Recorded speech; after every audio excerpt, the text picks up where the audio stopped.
கர்த்தருடைய பரிசுத்த நாமத்துக்கு ஸ்தோத்திரம் உண்டாவதாக. இசையா தீர்க்கதரிசியின் புத்தகம் 32வது அதிகாரம் 18வது வார்த்தை. என் ஜனம் சமாதான தாவரங்களிலும் நிலையான வாசஸ்தலங்களிலும் அமைதியாய் தங்கும் இடங்களிலும் குடியிருக்கும் என்று கூறப்படுகிறது.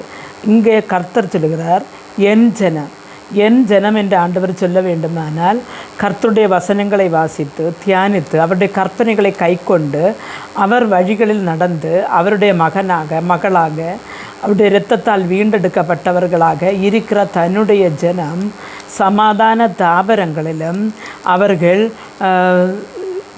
வாசஸ்தலங்களிலும் நிலையான வாசஸ்தலங்களும் தங்குவார்கள் என்று வேத வசனம் சொல்லுகிறது. அருமையான தேவனுடைய பிள்ளைகளே, நாம் நம்முடைய குடும்பத்தில் சமாதானமும் சந்தோஷமும் நிலைநிற்க வேண்டுமானால் நாம் அவர்களுடைய பிள்ளைகளாய் மாற வேண்டும்.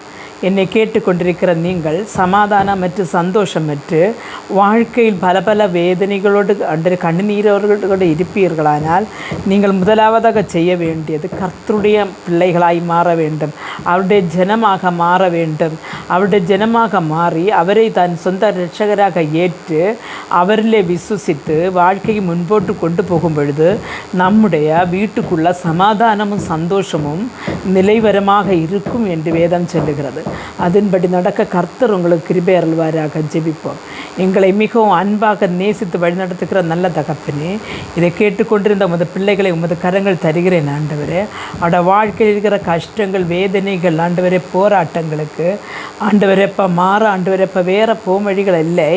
என் ஆண்டவரே இரட்சகராக ஏற்று அவருடைய சொந்த ஜனமாய் மாறி ஆண்டவரே உம்முடைய கரங்களில் இருந்து ஆசீர்வாதங்களையும் நன்மைகளையும் பெற்று உடைய குடும்பத்தில் சமாதானம் சந்தோஷமும் ஆமென்றும் ஆமேன் என்று உமது வருகை வர நிலைநிற்க கிருபை செய்யுங்கப்பா.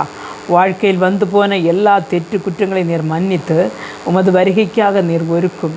இயேசு கிறிஸ்துவின் நாமத்தில் ஜெபிக்கும் போது ஜெபத்தை கேட்டு பதிதாரும் ஜீவனுள்ள தகப்பனே, ஆமென்.